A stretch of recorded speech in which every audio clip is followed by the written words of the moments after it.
Today I am with Xiaomi 12X and I want to show you how camera Pro mode looks in this phone.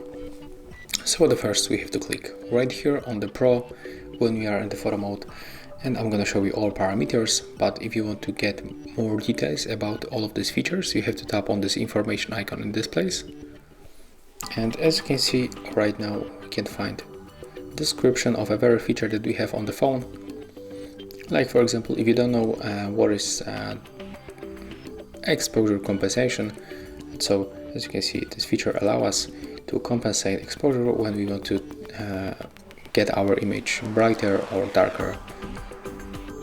So right now I'm going to show you how to change the parameters. So for example, we can start from the white balance. As you can see, we got here a few presets.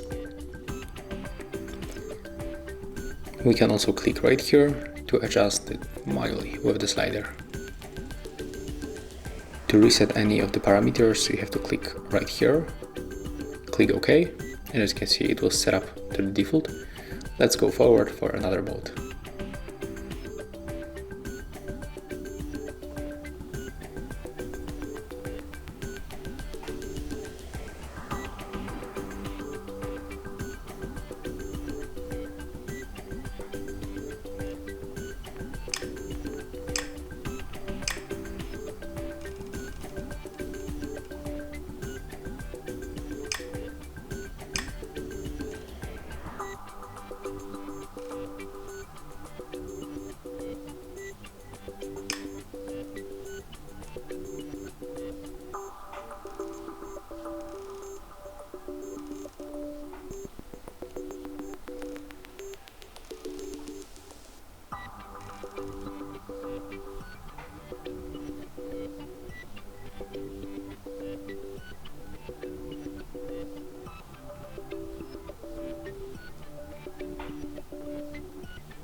Okay, so as you can see, that's how Pro mode looks in this phone, and if you find this video helpful, remember to leave a like, comment and subscribe.